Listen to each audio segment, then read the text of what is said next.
Welcome back, dude. It's been a while. Pleasure to be here. Thanks for having me. So this is another one of those impromptu intros because we were in the middle of a good conversation, and once again we're just like, screw it, let's start it. So we are talking. Let me back up 2 seconds. For those of you who don't know who Kevin is, go watch episode 20 because I remember memory. He's a video game designer at, remind me the company. Hi-Rez Studios. Yes, that's the one. So if you want to know about video game design, go check that episode out. But we were talking briefly. So I'm coaching some soccer, and we were basically just saying like how we're older now, but we don't feel that old. But also, I don't know. You were on a point, so go ahead. Okay, I got you. Yeah. So I was just thinking. I was just mentioning. I turned 28 last month, and when I was 18, or when I was, when I was in high school or early college, I would have said 28. That's old, right? That's getting up on in there. And obviously, it's not, right? 28 is super young. I think mid 20s onward is really where you hit your stride. Mid 20s, early 30s. But it was kind of interesting because I've been able to reflect on some of the things that I don't feel old, right? I just feel I just am me. I just feel me. But I was able to reflect on some of the things that, some of the opportunities that maybe I wish I had done differently, which is totally fine. I wouldn't count it as regret. And then some of like, how can I influence in a positive way people who are like 18-year-old Kevin, who are younger, or if I have just more experience or more knowledge in certain things, how can I help them have experiences that I would have liked to have when I was younger? And that was just kind of following up on your point, just talking about soccer coaching and me potentially taking up like just a assistant coach on the youth, for youth on the weekends kind of deal. But yeah, that was just it's just kind of interesting as I have more experience just living, right, just being alive, how things kind of shift. Yeah, it is really weird. Like you find yourself not necessarily living through them, but almost like I remember when I did that dumb like that thing in that situation, right, because that was me like 8-10 years ago or whatever the case was. And then you remember you had some assistant coach, like for us it would have been Hernandez. And like, hey, don't do that. And we're like, what does he know? And then we're like, we're those people now. It's right, like it's full circle almost, even though we're still, thanks, Hernandez. It's not really full circle. Dude, I love Hernandez. He's doing great, by the way. That's awesome. Sponsors all the merch. I talk to him actually fairly frequently. He's killing it. Also, side note, did you know one of our teammates, David Etter, is now fighting Muay Thai professionally?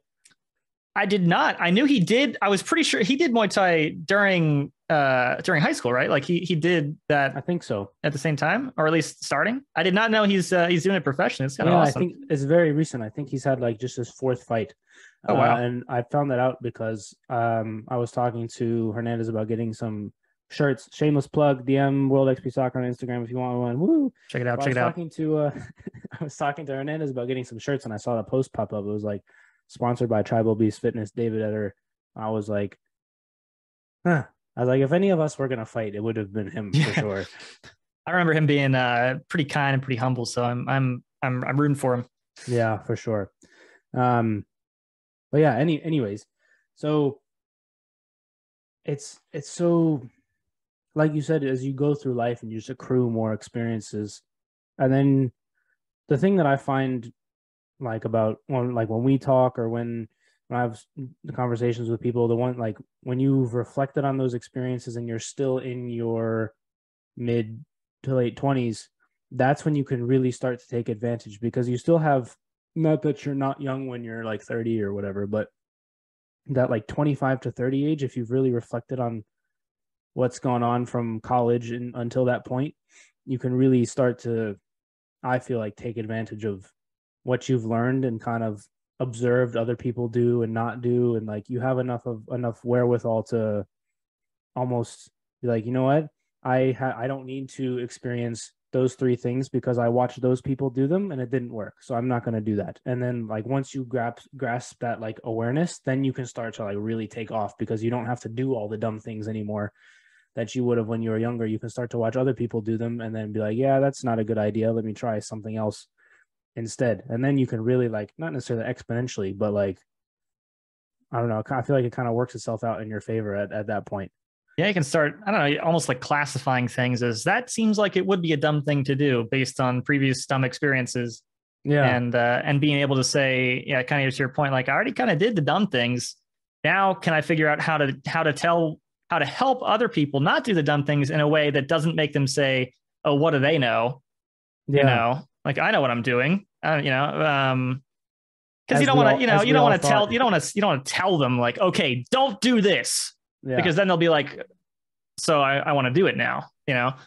So Yeah, because you that's know, what we all did. When yeah, someone said exactly, don't do that, immediately we're like, oh, so how do we do that? right, exactly. How can we make it happen? But that is the challenge. I think that's one of the biggest things with coaching that I've learned, and just like existing as like when I was in Mexico with that group, like being with a bunch of 18-year-olds who wanted to play pro, and they're like, hey, you know what, let's not drink a lot of water after our third game in 5 days because we're 18 and we'll be fine. It's like, no, don't do that. Not a good idea. You should Right, probably drink water and not that other thing that you were going to go drink.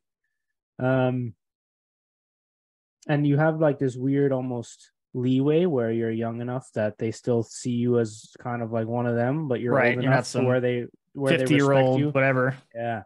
and then and then once you pass that threshold, then you have to approach it in a different way, and then in a different way. And obviously neither of us are at that point yet where we have to shift how we approach it. We're still young enough where it's like, all right, he's still kind of Right. It's like, all gets right, it, he kind of gets it, you know. yeah. Yeah. So I don't know, that's going to be a weird shift, especially like as we get older into, like, if you start coaching and we get into like, I don't know, it is weird. I think like, okay, I coached 16-year-olds, and I'm like, in my head, like without really thinking about it, I'm like, oh, they're not that far away in age. Right. And then I'm like, they're almost as young as my youngest brother, and I'm like, oh, like that, like there's a big Exactly. difference. There's Right. a big difference there, but they don't realize it because they don't, like, if you don't tell them, they don't know how old you are. They just think you're some young guy that's not still in school somewhere. And like, Right. Exactly. yeah, I'm somewhat uniquely positioned too because I have the babiest of faces. So for another like 2 decades or so, I'm going to get, you know, eight plus years younger than I am. Somebody said like, oh, you got to be, you know, 22, 23, right? Like, I appreciate sure, it, but sure. But no. And kind of in a similar vein, you know, talking about the idea of being able to convey things to people who don't have that experience or don't have that thing. It kind of reminds me of something that happens with games a lot. Not to like non sequitur into games, no, please but sequitur into games. but for me, one of the things that can be the most fulfilling and the most frustrating is trying to explain um, an experience that somebody hasn't had in their life. Like, and this is not only with games, but with, I think, with humans in general. It's a lot of humans. It's a learned skill to be able to take a step back from your own experience and your own perspective and say like, okay, what if this thing were different? Like you know, like I was telling you before we started recording, I was never a good enough soccer player to like have pro or semi-pro options out of high school. But it would still be valuable for me to like take a step back and said, okay, you know, what would it have been like if I had wanted to pursue that, or vice versa. And in games, that happens a lot with players who are very, very good, who say, okay, so this is the way the game is supposed to be played because this is the most effective, and this is how you play, and this is how you win. And if you don't do that, then you're either dumb or you're throwing my game. And then I want to try to explain that to as many people as possible, that you can take a step back and say, well, some people play the game with their little brother who's 12, who doesn't know how to do anything, and that's okay because they're having fun together. Or some people play the game because they just want to support their friend. They just want to press the heal button, and that doesn't mean that they're like good or doing the right thing. And it's okay to be that way. And I kind of viewed that the same way. The reason I thought of this based on our conversation is I kind of view it the same way with some aspects of sports, especially coaching or training, especially at kids who are going to be playing in college, right? They want to be pro, they want to be the best that they can be. How does that affect their approach to what they do? And their approach to life? Like, do they always have to be this hyper competitive, striving for the best? And is that okay? And how can we make sure that they also know that it's okay to not be that way all the time, kind of thing? Yeah, that's very interesting because you look at somebody um, like Michael Jordan is a very easy example. Did you watch the Last Dance documentary on him? I don't think so. No. So in the documentary, he talks about there's one example, some guy that was like a rookie for the Wizards, or maybe it was Bullets, Wizards or Bullets. He scored like 30 on the Bulls, and jo- Jordan makes up this story in the press that like he was talking shit to him during the game to motivate himself, and then he goes out and annihilates them the next time they play. And it wasn't true, the story that he made up that he was talking. And it's like you don't get to be that way without the hyper competitive drive. Like, but then at the same time, for the rest of us, it's like if we tell people that like we don't want to take the possibility of that next person away, because that's kind of where this concept of greatness that I run into sometimes talking with other people on the podcast, like Mm-hmm. this greatness, like there's a reason why Michael Jordan was the best at what he was doing. There's a reason why like Jeff Bezos made the amount of money that he did. Is like there's a reason why these people have risen to the absolute top of what they're doing. And it's because they're like that. And so it's like, do you want to take that away from, not that we'd be taking it away from them, but like, do we want to discourage or encourage? And that's sort of a weird one, because you don't want some, like, for lack of a better word, some normal person to like be like that. And then when they lose a lot to be like bitter and angry and resentful, but you also don't want to take that away and rob Mm. that person of the chance to be that person. Like, obviously the chances of them being that are one in a gazillion, but like you need that at every step of your life to even have a chance at being that. And so like, everyone who's like at the top, like everyone who you watch on TV in athletics is that way. Like Mm-hmm. you don't get there without being that way, for Right. sure. So I don't know. It's a weird sort of dynamic because, like you said, like stress wise, you don't want somebody to feel like they have to win everything. But then also, the people who feel like that and then do win everything become these great people that Right. we all admire. So it's a weird one, you know? That's actually a really interesting aspect of it. I think where I, in a perfect world, where I would land on that would be, I would love to your point, I would love to encourage people to keep striving, especially towards, yeah, that concept of greatness, or like, how can I be the best version of myself? Not perfect, nobody's perfect, but the best version of myself I can Mm-hmm. be. And then on the flip side of that, the other side of the coin, on my side, I hate, for instance, um, am I allowed to curse on this podcast? Yeah, go for it. I hate shit talking. I Mm, think it can be fun if it's mutually understood, like, or if you're friends, right? Like, mm-hmm. give your friends shit. That's fun, right?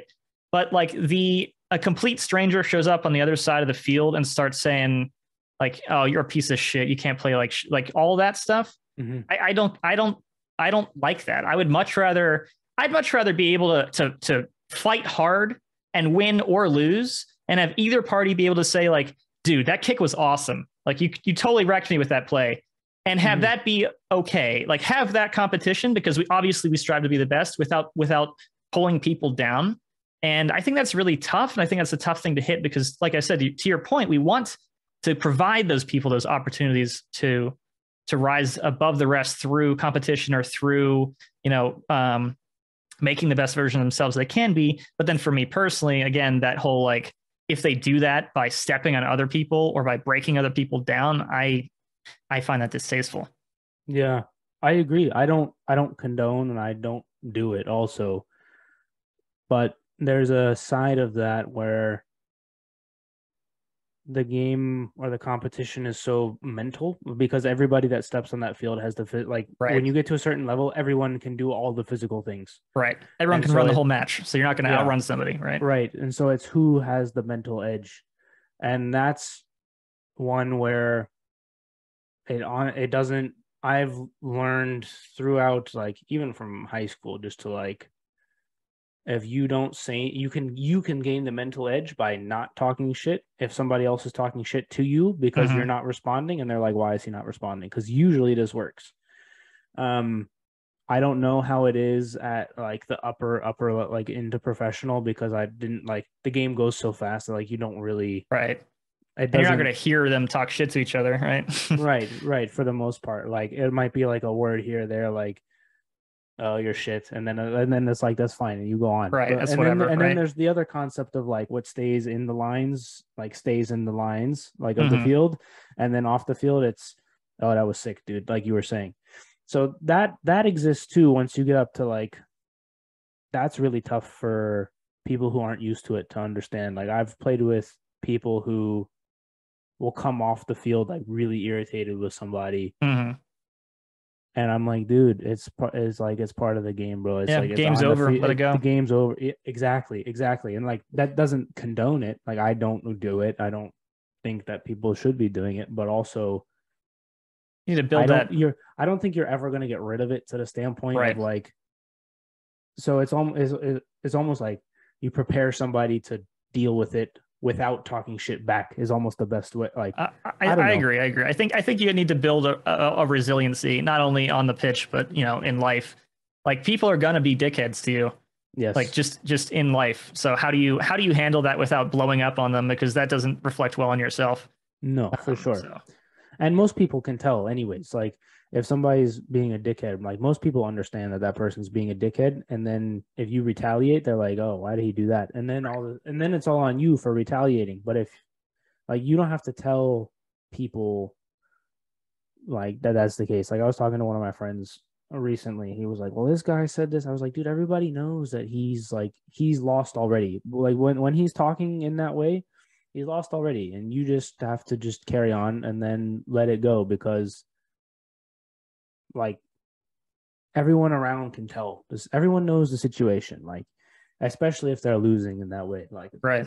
and then it goes to like being a good winner or a good loser. Hmm. And then it's like, if you're winning and you're talking shit, it's like, what are you doing? Like, you're Right. winning, stop. Right. And then if you're losing and you're talking shit, it's like, duh, you're losing. Like, yeah, So it's still, like, what are you doing? Like you're yeah, you're still exactly. losing. Yeah. I don't know. It's a very interesting part of like human interaction that I agree. just exists. I don't know. I agree. Who knows? Um, but yeah, I don't, it's just, I agree though. I don't feel the need for it at all. Like I don't feel the need to do that. I'm just like, if I play well, then that's fine. That's what I need to do, and that's it. I don't need to tell you that I'm playing well. You'll know I'm playing well because I just smoked you 3 times. Like you Right, don't exactly. like And you it puts don't them in a need. position where, like, exactly what you said. If they're getting smoked and they're talking shit to you, it's like, I mean, I'll do it Like again. Like, what do you want? And exactly. then if they beat you and they're talking shit, then they're just sore winners, right? And and Yeah, and everyone else can see that. So yeah. And there's something about that level of like, it's almost unspoken that you know that that person's being a dickhead, but like you know that even if it happens like on your own team, like you're winning and somebody on your team is doing that, and you're like, why are you doing that? It's like some weird unwritten like ethics type that like it runs deeper than sports for sure, because mhm. nobody, like people just know that. Like I've never seen that written anywhere, but people just seem to like have the feeling or the vibe of like we played one team in arena last in the winter. And for those listening that played on my team, I'm not even going to have to say which team it was. You'll know who this is. Um, well, we would ask like the guys on his team are like, dude, why does he talk so much? And they're like, I don't know. We tell him to stop, and he doesn't. Right. Like it's his own team. It's so I don't know. It's very strange. The human like existence and the interactions that exist between people are so weird, dude. It fascinates me. It is. It is truly fascinating. And just the variety of interactions, the variety of personalities, and how those personalities come out with different types of stressors or competition. Absolutely wild. So when like, and to your point about video games as well, like there's like with soccer generally it's filtered out by level. Like you want to have most people who are on the same sort of trajectory on the same field, right? You don't Sure. want to Yep. have, but with video games, granted, there's elo systems. But somebody who just is playing with their 12-year-old brother can match up with somebody who's like really good, and then that's like the range for that to occur is almost like, depending on the, I think most games probably have elo systems now to Mm-hmm. avoid that. Mm-hmm. So I guess it's not as big of a deal now, but just like the probability. And then online, people feel like because they're behind an avatar, they can say like whatever you want. Like I beat somebody in FIFA and he said he was going to come kill my family, and I was like, why? Right. For what? It's It's like like, video game, dude. yeah, and you bring up a really interesting point about, we were just talking about the nature of humanity and interactions and egos and personalities, but the anonymity of the internet is it brings out the wildest aspects of people because and that stems, and we start talking about more and more like high level philosophical stuff, right? Like the idea of what motivates you or what demotivates you, right? Like the basis level of why I wouldn't do something, or why any one person wouldn't do something, is to avoid punishment. That's the base level, right? That's animalistic. Mm-hmm. If I do something and I get slapped, like literally slapped, then I'm not going to do it again because it Yeah. hurt. And then you get up to like, because it's, because I believe in some system, or because it's right at the top, whatever right is, right? Yeah. And so a lot, and so what I feel like is happening is that these people don't have that beyond that first level of, if I say this thing, nobody's going, like, if I say something, if I say something heinous to somebody on the street, or I assault them or something, I'm gonna get hit or yelled at or arrested, right? But if I do it on the internet, most of the time nothing happens. Or if I do it Yeah. in a game, my account gets suspended or banned, and I'll make a new account, and nothing has happened.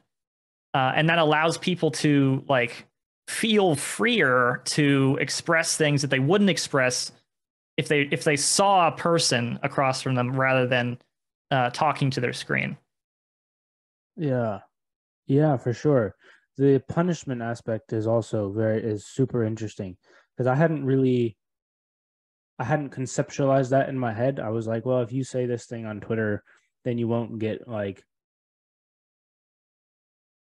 followed by the mob or whatever, right? And they're like, oh, you're insert ism here, or like on the other side, oh, you're snowflake, oh, like you won't get followed by them. But I hadn't connected that to like punishment. I had connected that more to, they think that this is right, so we're gonna get them.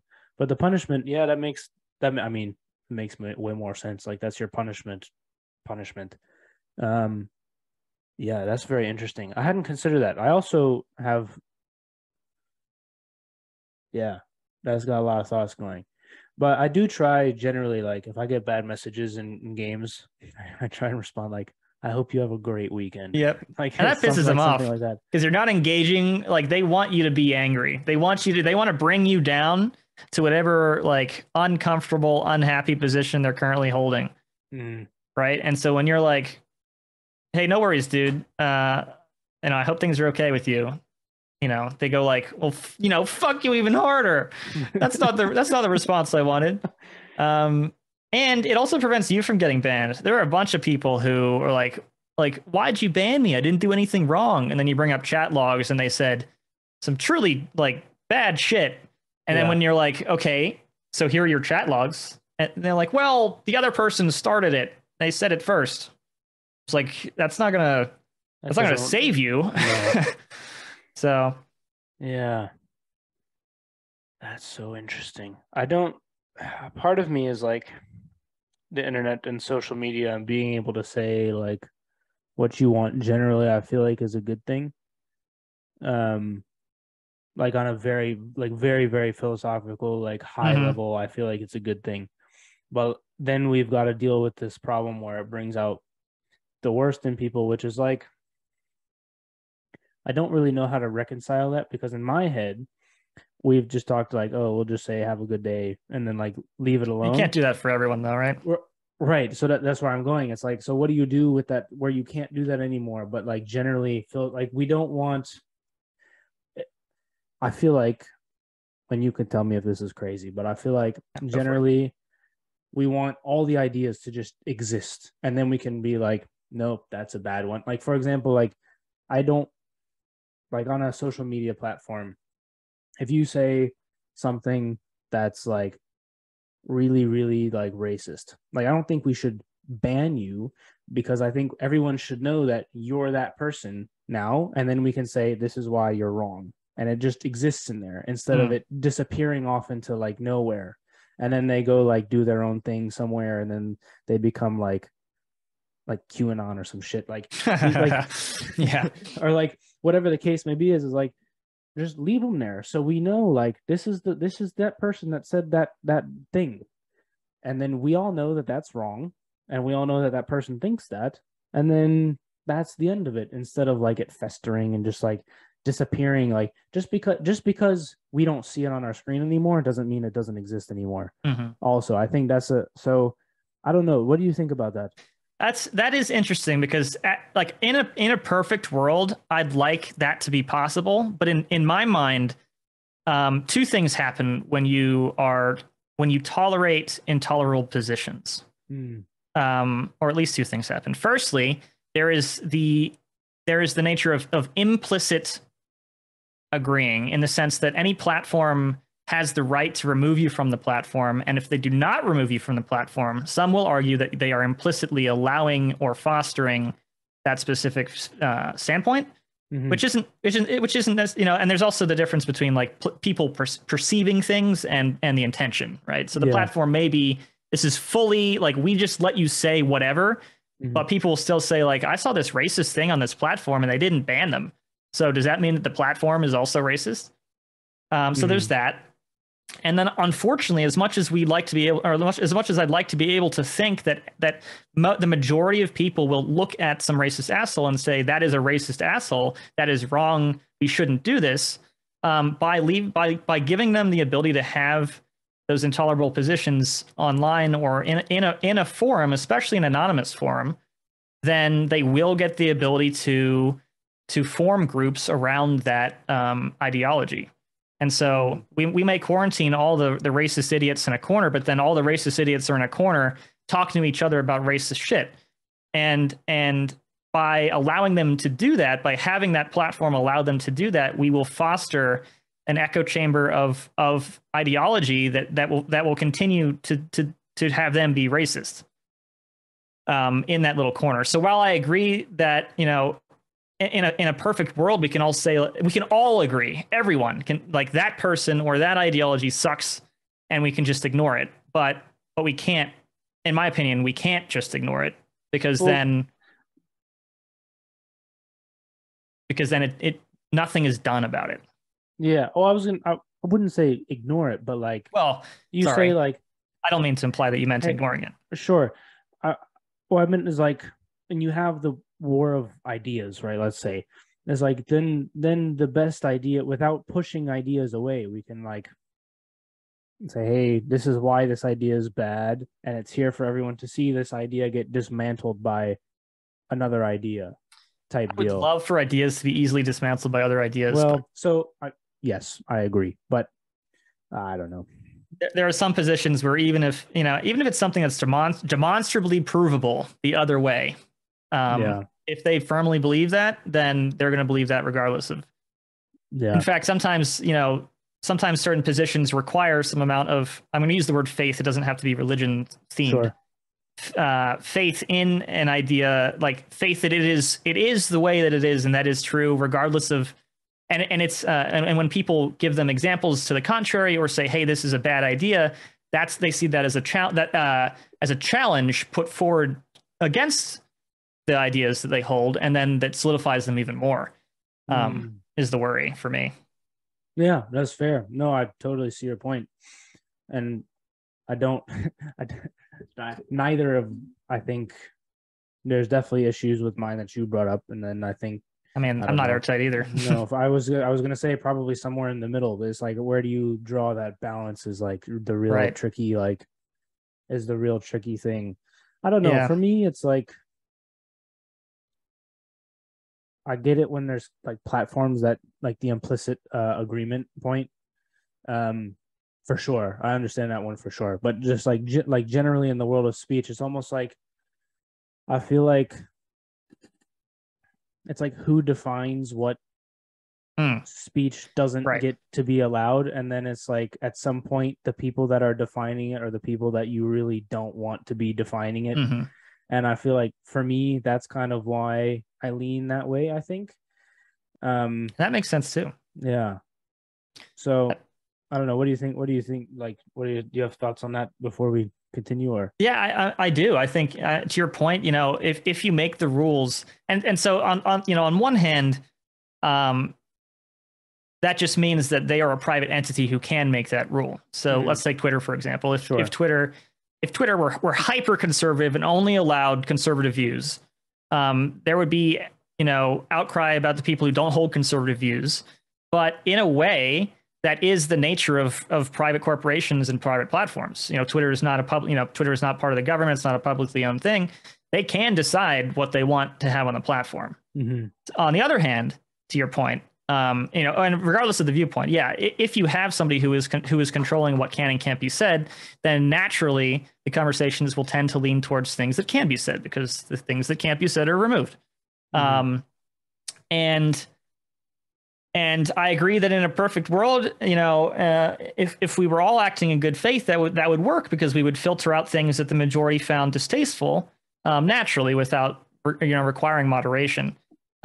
But then on the counterpoint in my mind is we often and this is a little bit hyperbolic, but there are positions where we have something that's fairly reasonable, right? Which is let's say some people wanted to kill dogs, like all dogs or whatever. And so most people would say, okay, we like dogs. It's not funny. Right? Yeah. I'm trying to find something that's, relatively relatable. We like dogs. We don't want to kill all dogs. That's a reasonable, like semi-normal position. And then some people on the other end will say, I want to kill literally every dog in existence, all of them dead. And then there are some people who, not everyone, but there are some people who will say, okay, well, there are these two opposing positions, and we want to be, tolerable of all positions. So why don't we compromise and kill half the dogs? And then they will celebrate themselves as a compromise, as finding compromise.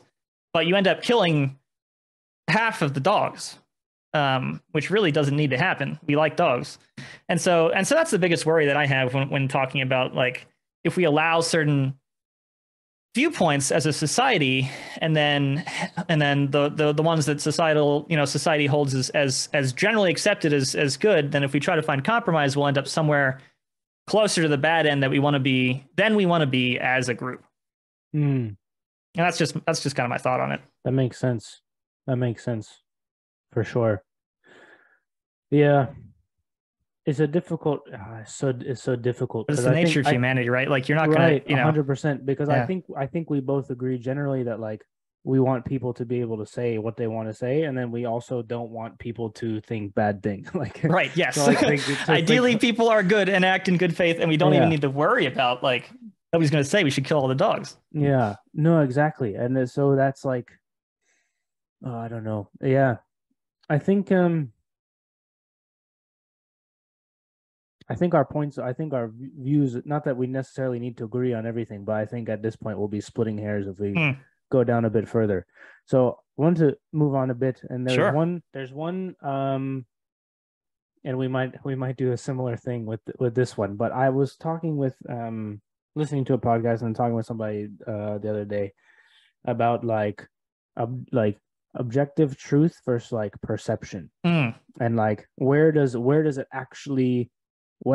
bottom out? Because, right, you and I can see the exact same situation differently, and so does it matter if that situation happened, or does it matter how we see it happening? Because, like, we only see it how we see it, or then, like, you can tell me how you see it, but it's still not the exact same as like what actually happened. Like, it's the same. Yes. It's the same problem that you run in with like eyewitness testimony. It's like, all right, somebody's dead, but notoriously somebody saw somebody unreliable. else do exactly. So I was really curious. Like, I wanted to, like, I don't know. I've just been curious to, like, see what other people think about this, because for me, like, the situation occurred, and that's definitely there's a certain, like, reality about the world that has to we all have to come from like this common reality, and then otherwise like we can perceive it differently, but like the reality still has to exist. And that's kind of how I view it. So I've just been curious like what other people are think like what other people think about it. Love talking about stuff like this because it can get so philosophical and so deep. So have you heard of a philosophical concept called solipsism?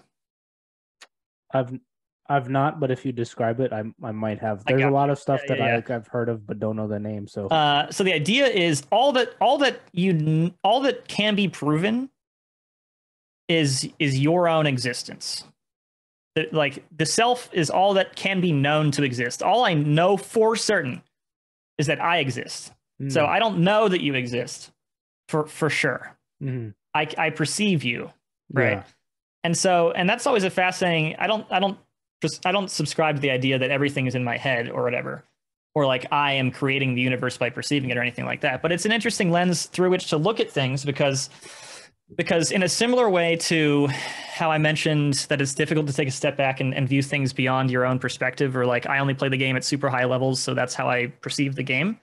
It's difficult to do that for everything, because everything that I do is through my perception. As much as I think I understand what you or any person thinks or sees or perceives, all I know is my perception.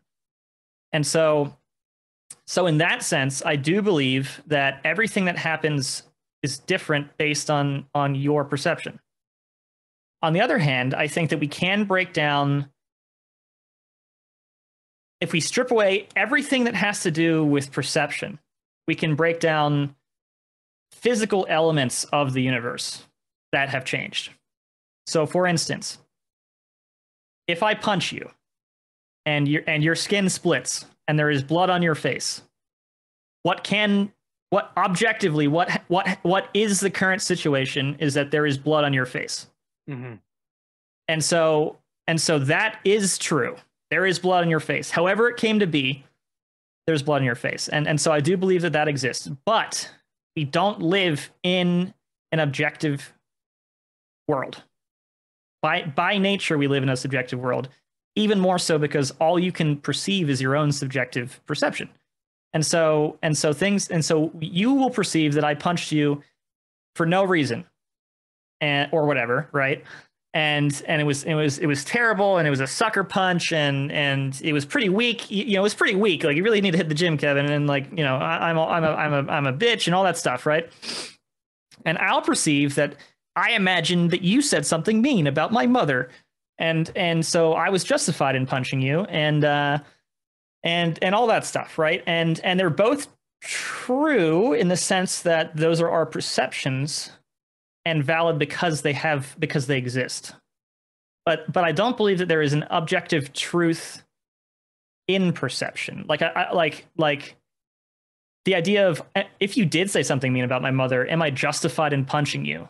The answer will be different between people. There's no objective universal like code of justice.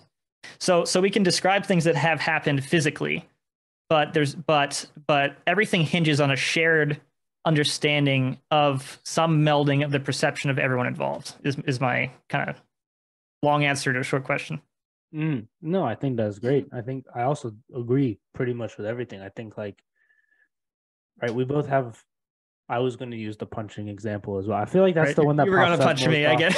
No. I was just like, if somebody punched somebody, but like, I feel like that's the example that pops up most often, because it's like a physical, like, regardless of the pain that I am perceiving or I'm feeling, my skin is still split and there's still blood. Right. And so we could perceive the reasons or not reasons why it happened, but it still happened. So like, there's like, if we get into, for me, there's a bit of a, this is not meant to be a cop out. I was going to say there's a bit of a gray area. Sure.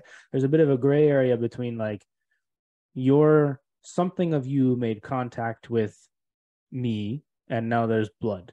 So it almost, like, from a practical level, how exactly we perceive that to happen almost doesn't even matter because the thing happened, right? Like there's Right. blood on my face. There's a set of And circumstances that right, now exist that didn't yeah, before. yeah. And it was caused by an action by one person. Like we could say objectively you did it. Let's say it's like on video or whatever, right? Sure. Objectively you did it, Yes. regardless of like how you did it.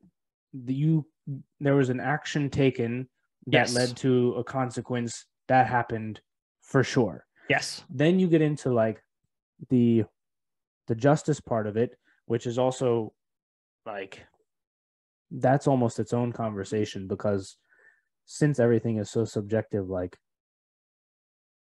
I don't know, yeah. Anyway, that's almost its own sort of set of circumstances. But like, so where was I going with this? Oh yeah. So there was an action that was like an action was taken for sure. Mm-hmm. And then we both perceive why it happened differently. And I feel that there's a bit of objectivity that goes past just the physical elements that exist in like the sky is blue.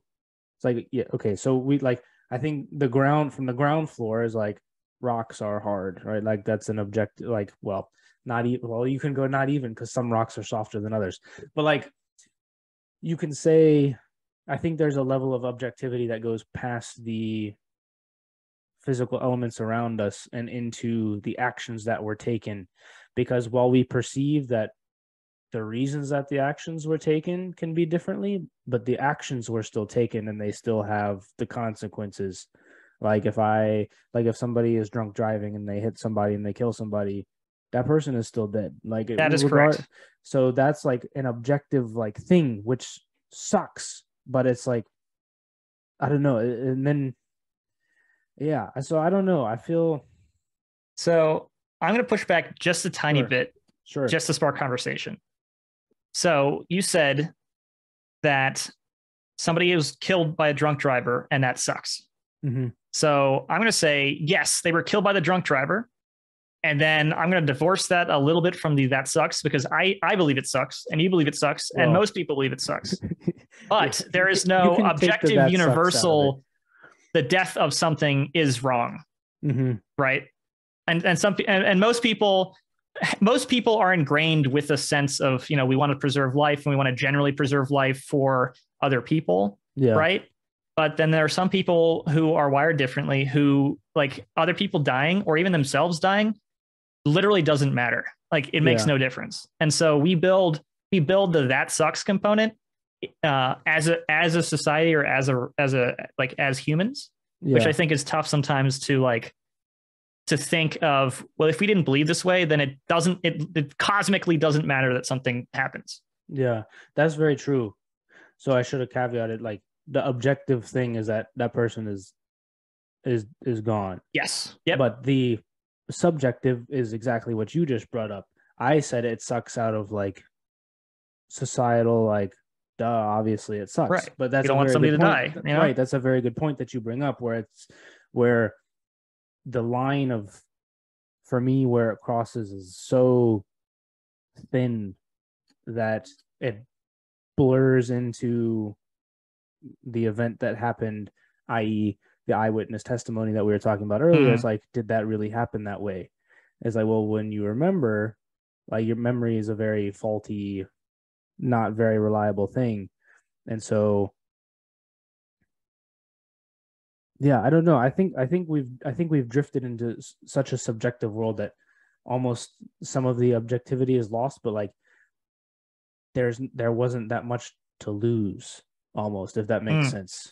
I think I agree with you in the sense that, like I was saying before, since everything is so inherently subjective that we can't generally divorce what the objective affects from our subjective perception.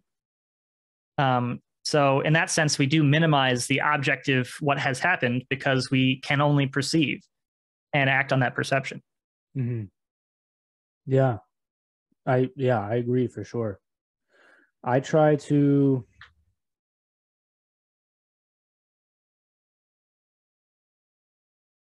I try to separate them as much as I can in life, just because Mhm. it, I don't want to say like it keeps me sane, but I mean, to some degree it when does, right?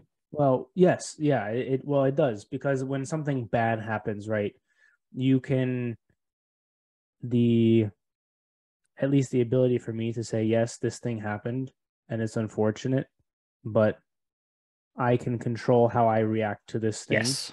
Yep. That for me is why, like, when I talk to people, like, no, everything's subjective, or they think in that way, I that's why I ask, because I feel the opposite way, where it's like I can separate the two, and then it helps me kind of like move on, and then I don't know. It's empowering. I Mm-hmm. think we can hold parallel views here, Yeah, because for you it's and it can be very empowering to be able to recognize that this thing has happened, and this is how I am perceiving it and how I'm reacting to it, and I know that it's how I'm reacting to it, and I can then have power over my reaction to address what has happened. yeah, So while yes, everything is perceived, I think that actually potentially lends power to you being able to address it. yeah. And I don't even know if that's like philosophically sound or whatever. That's totally a thing. The Well, idea of like internal and external locuses of control in mm, psychology is like, has something happened to me and I have no power to control it, or do I have power to control what is happening or how I react to things? Is super totally a thing. fair enough then. So this is actually interesting, because I feel like, based on just the last like 10 minutes, that you're definitely more versed in like the ideas that lead into these sort of conversations. So when people,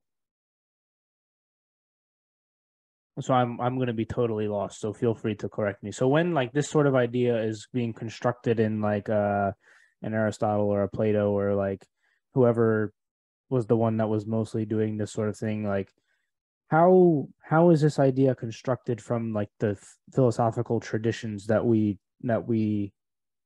like think of generally?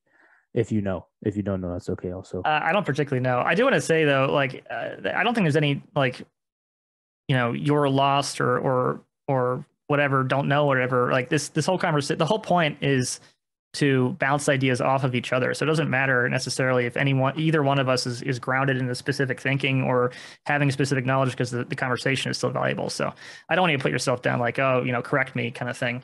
Because I don't think Well, there's a correct. I think there's just a conversation. well, Um, yes, I agree, but it was more based on the.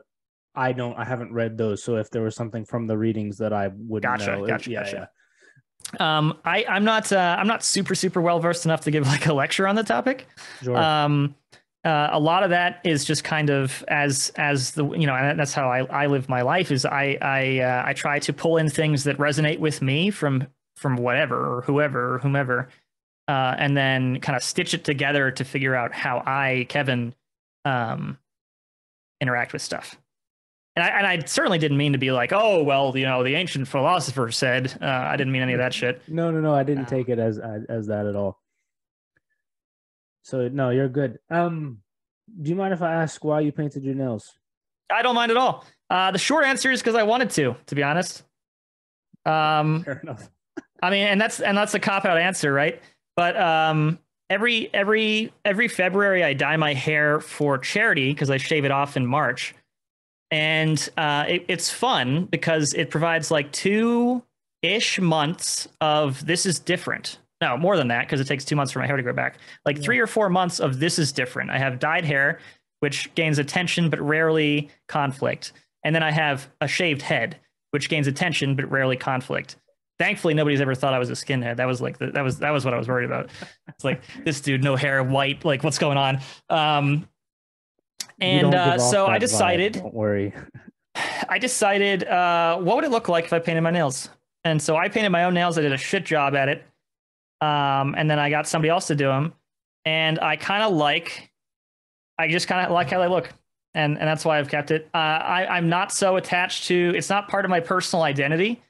So like if I wanted to, I could just take them off and be good and just be good. Like nothing would change. It's totally cool.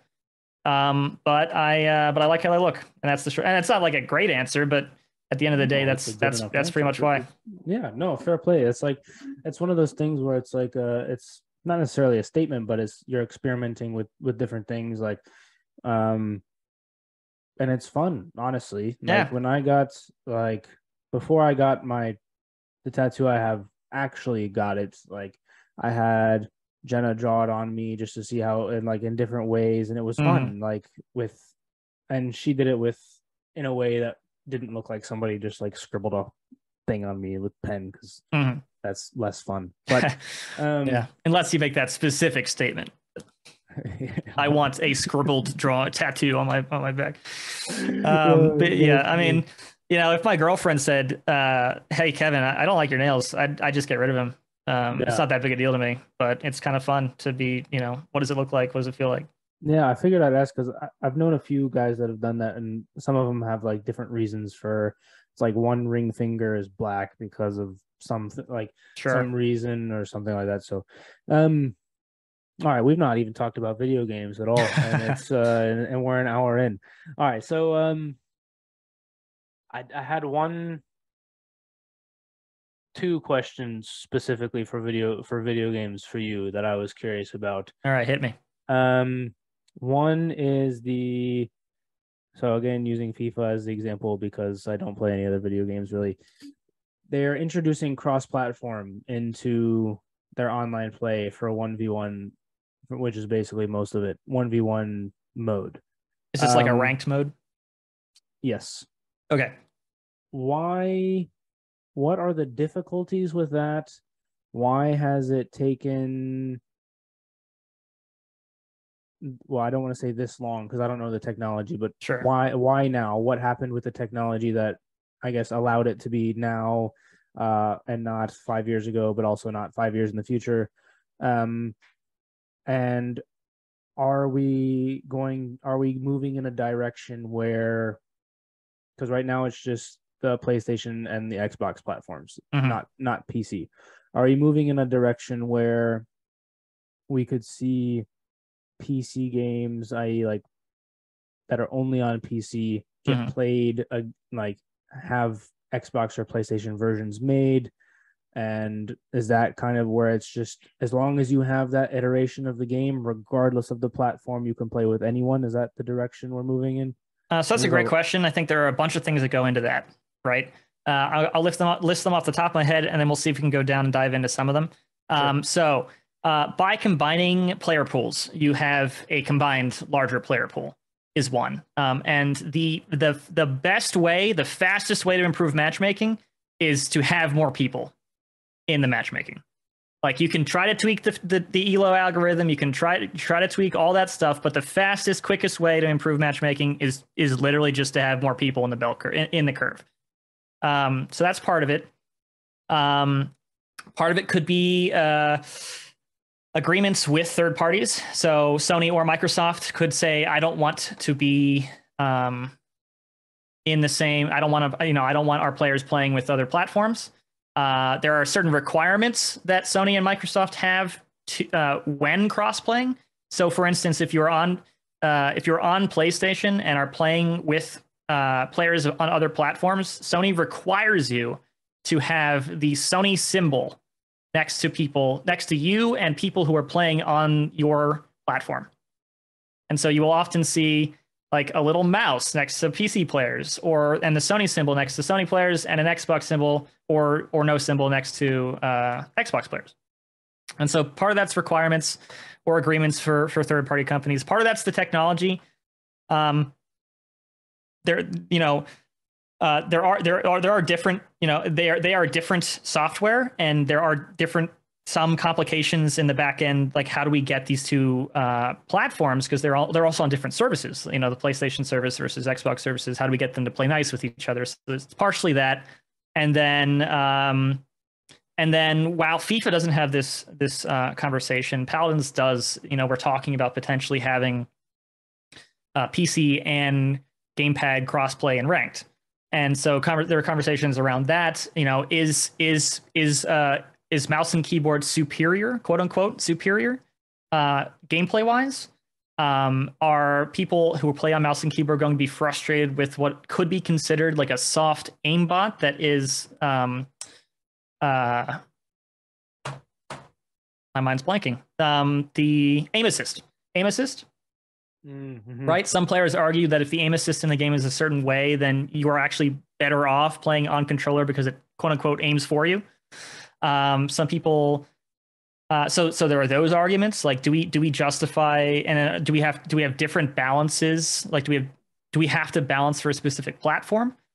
Which isn't really a problem for FIFA because they're both on gamepad. I don't think the ergonomics of the controller matter enough to warrant like different balances I wouldn't say so per platform. But potentially if you're on PC player, you can hotkey things that controllers can't, right? Like select next player.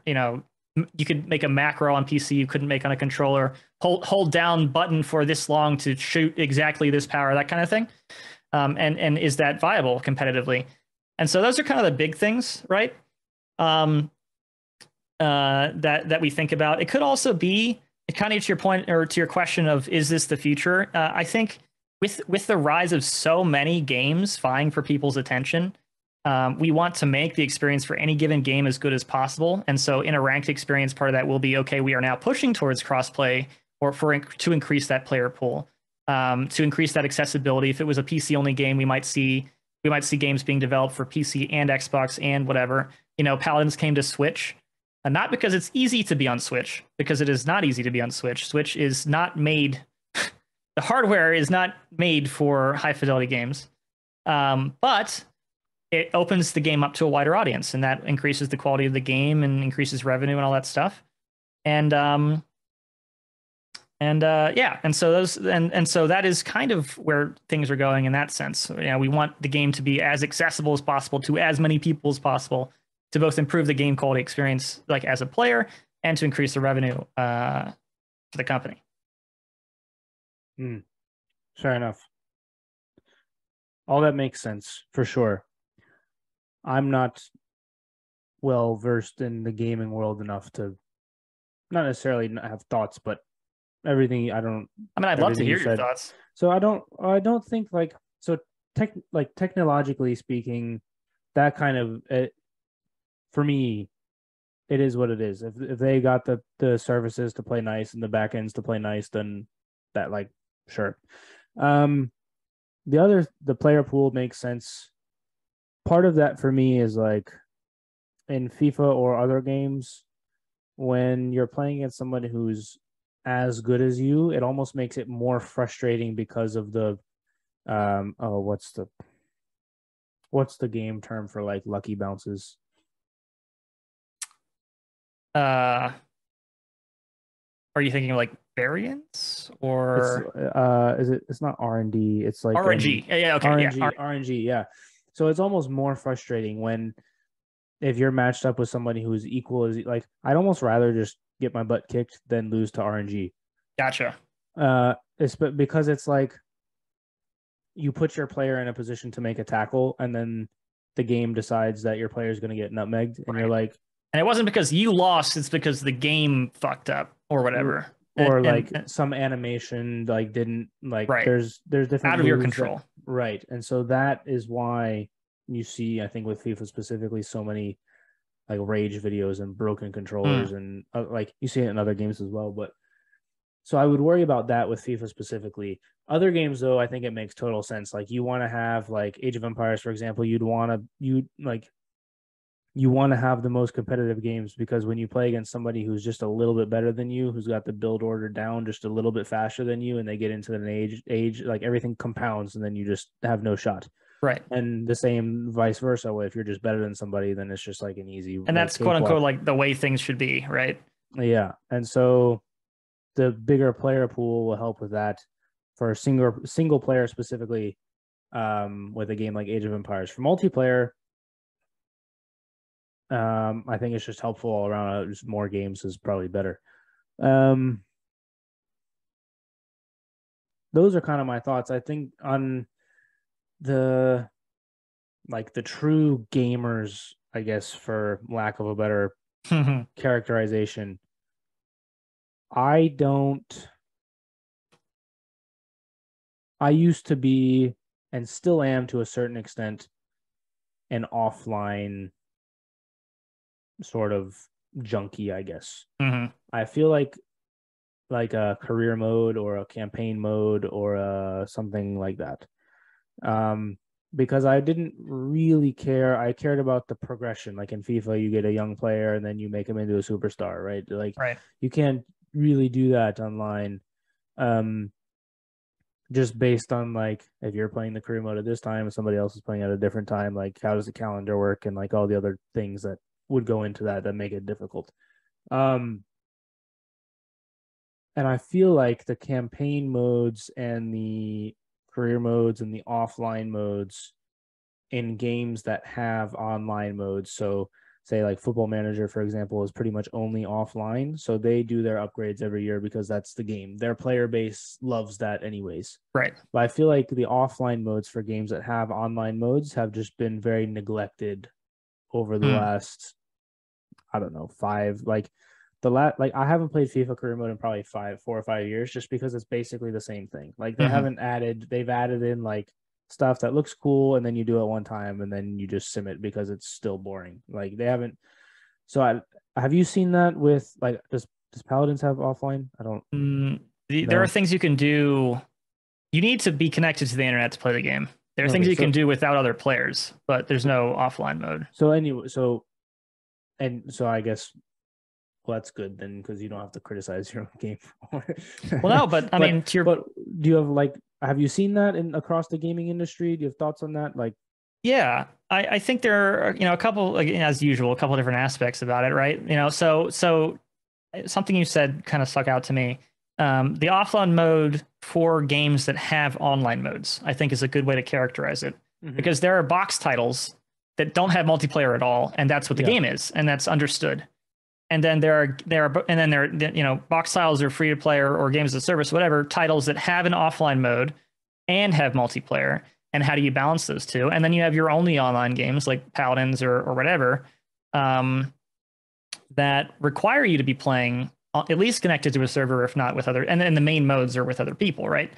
And so, and part of it, and so part of it's, part of it's money, right? Of course. Why haven't we seen the next GTA?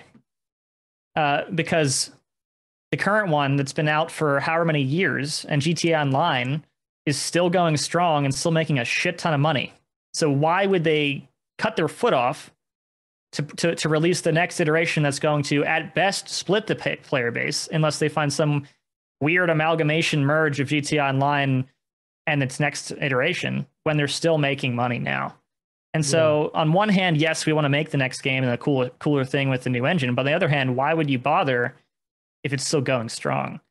And why would you create another version of the game or update the offline mode if you make the majority of your money on the online mode and it's still going strong? And that sucks. Yeah. Right. Ideally, we want to always iterate and make the next coolest thing and have it be populated with a healthy player base and have the experience be enjoyable. But it may not be it may not just not be worth it for them. So that's part of it. I think, and this is completely unsubstantiated, but my perception is that over the course of the last 5 to 10 years, there's been a big rise in the availability of free-to-play or free-to-play adjacent games that are pulling and the same, like it's not like the world population has doubled. So we have the same general pool of game players who are now being pulled in more directions than ever before.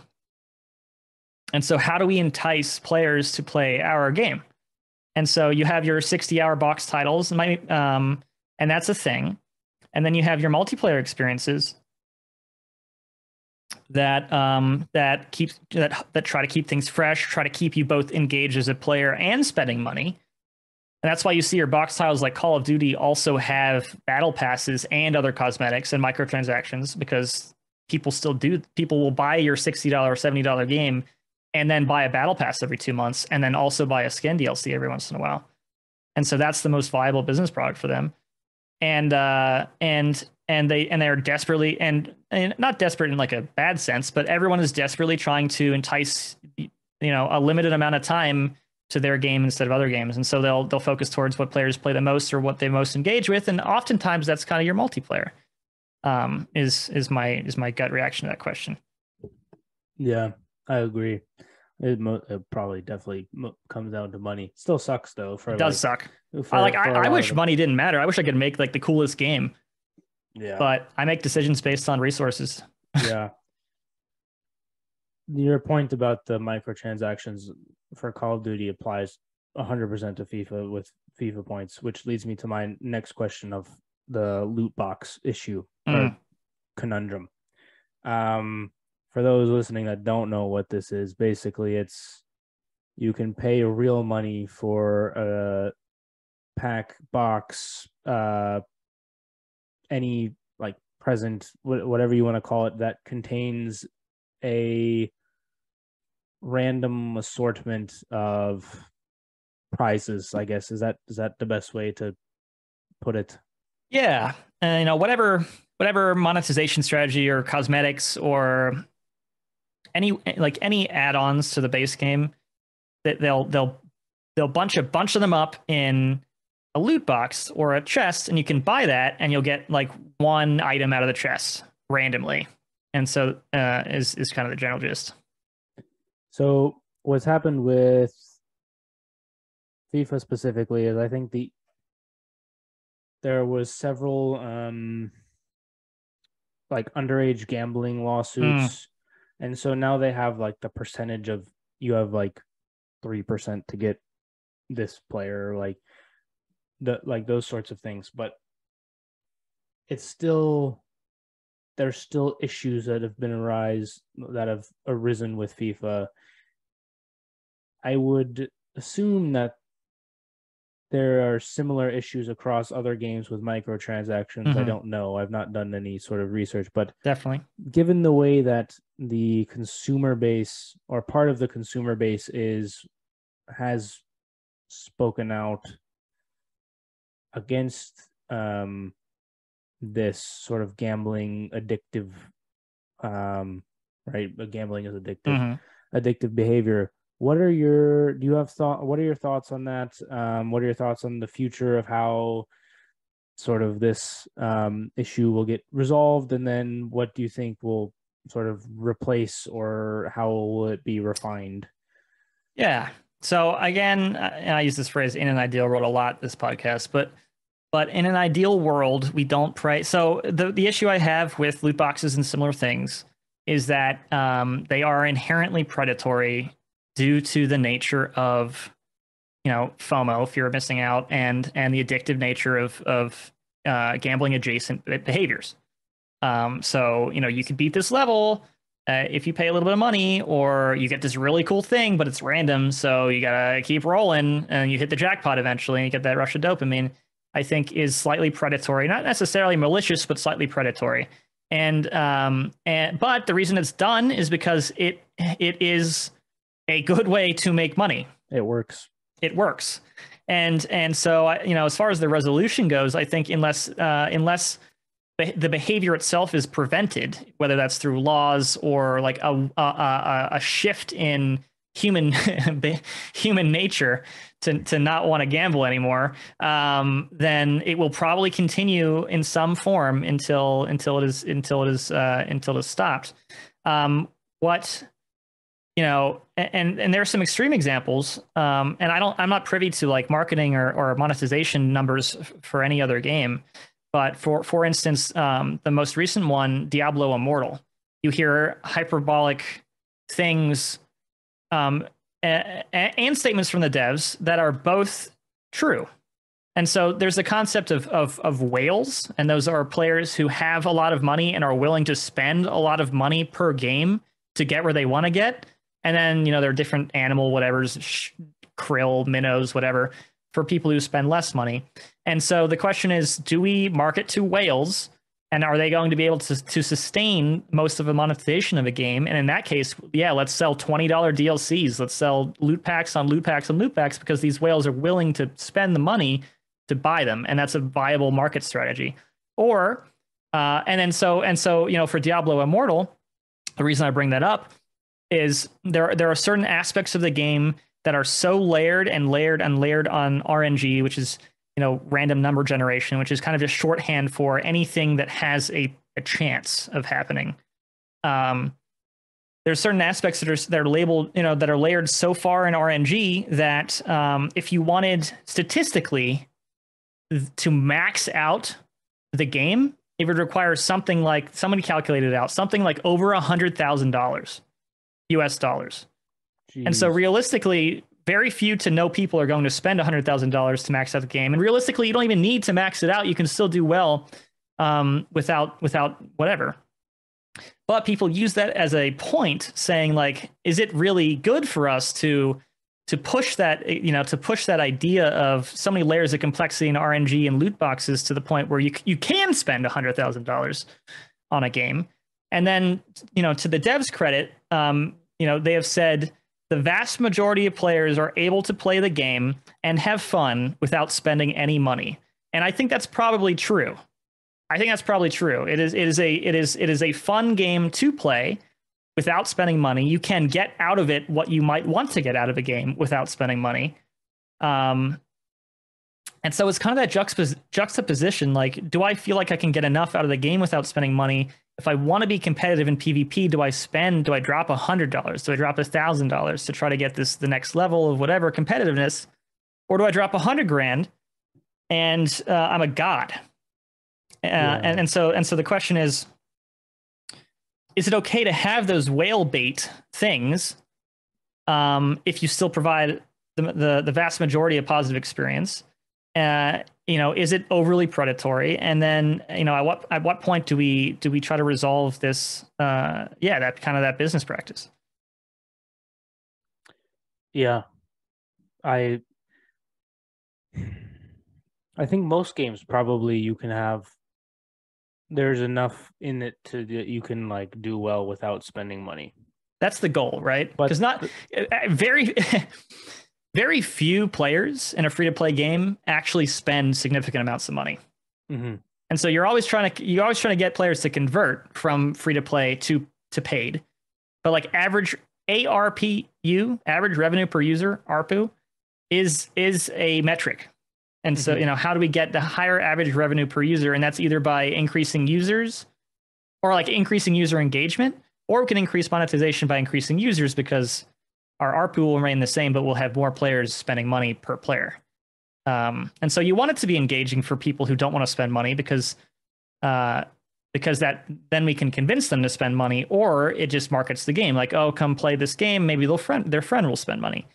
But we need to provide the opportunity to spend money, or that's, the prevailing viewpoint is you should be able to provide, if people want to spend $100,000, they quote unquote should be able to. I don't necessarily agree with that, but the idea is, if they want to dump money into the game, what don't stop them, Yeah.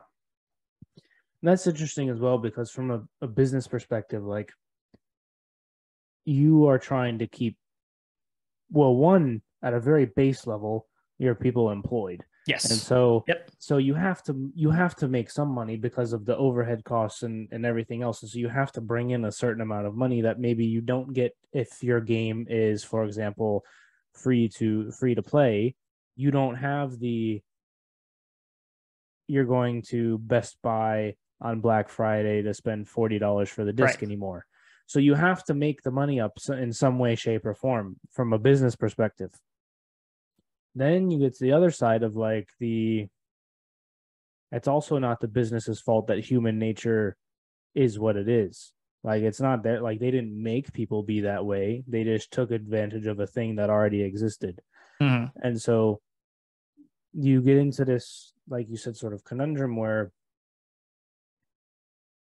in an ideal world, of course, you'd have people only spend like within their means, and then it would be fine because the businesses stay afloat, the people stay employed, the people have fun in the game, and everybody's happy. But instead, what happens is people don't do that because they're people. Right. And then it's like, okay, well, whose responsibility is it really to not spend the money? I feel like it's kind of where, if you boil everything down to it, like if somebody has a an addictive personality, I feel like, and this could be totally wrong, but I feel like they'd find a way to like to gamble. Right. If Like not loot if boxes, something else would be an right, argument. yeah, and I don't subscribe to that idea fully because I don't think that like just because somebody is that way doesn't mean that there should be a lineup of industries waiting to get that person, i.e., Right. whether it's the casinos or the loot boxes or the whatever it might be. Like that doesn't make it right either. Mm-hmm. So yeah, I don't know. It's and then like if it's their responsibility to not spend the money, but if they have like the choice, then like you're saying, like if somebody wants to drop 100 game, like who's to stop them? Like it's them, it's their money. They can do what they want with it, but like that's where like the moral and ethical meets like Right. the sort of practical, and it's a bit like, and it's like, well, so everybody's just kind of like, well, what do we do? I Mm-hmm. guess nothing, and we'll just put the percentages, and then it's fine.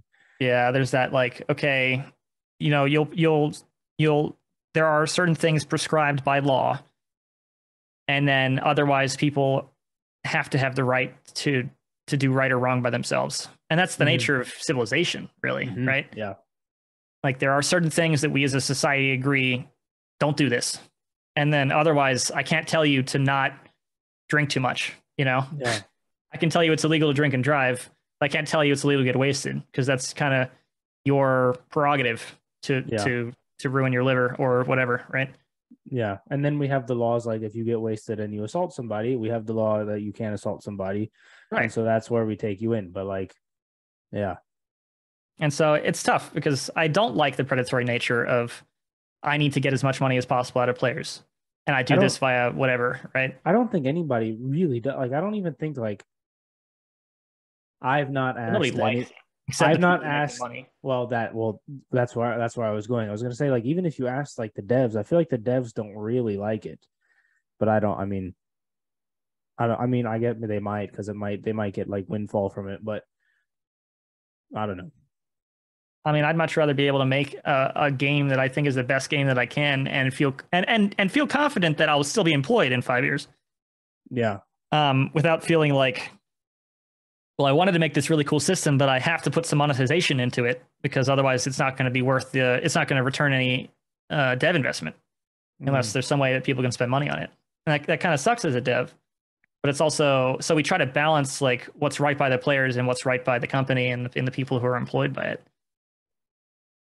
yeah. And then some things are above my head, right? Like I'm not a C-suite level Yeah. person. So if the CEO says this is how we monetize, I either say okay or I find another job, at some point. Yeah. And once again, we started with human nature and we're back to human nature. And it's been an hour and It's a all a half. big circle. Yeah. Where do you think are you optimistic or pessimistic for the future of, I'll say, Western slash American society as a whole? Oh man. Um, I'm somewhat miss I'm somewhat pessimistic in at in general um, about humanity, just because while there are so many beautiful things and so many amazing things about human interaction and loving each other and all that stuff, there are also so many things that are just so terrible. And I haven't really been impressed with some of the recent developments in Western civilization and the United States. So I'm going to have to answer, I think, slightly pessimistic. I think we are not without hope, and I'd like to think that we can rally around. We can find a way through things, but some of the things that are happening are truly like, I don't understand how this can even be happening in a society of competent individuals. Hmm. So I don't know. Without going into details, I guess I'm slightly pessimistic, and I really hope I'm proven wrong, and I really hope that changes.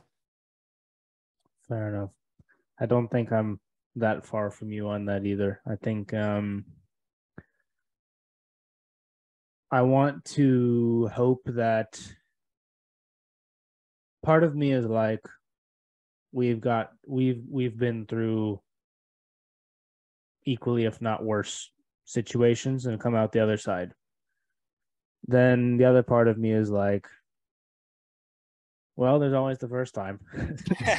We get through it until we don't, right? Yeah. Yeah, exactly.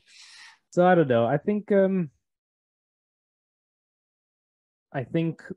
we're in a growing pain of the situation with the internet, but I do think we've seen the rise of some people that have been very heavily promoting the betterment of yourself and those around you from like a very micro level. And I think that is a good thing. I think that having conversations like the one that we've had is a good thing generally. Like, right, we're acting in good faith and trying to explore the world around us in a way that, right, this is one of those conversations where, at least for me, I'll come away being like, oh, that was a great conversation. Like, I'll feel good about it. And so I think that the internet is allowing, while it's bringing out the worst in people, it is also allowing things like this to occur. And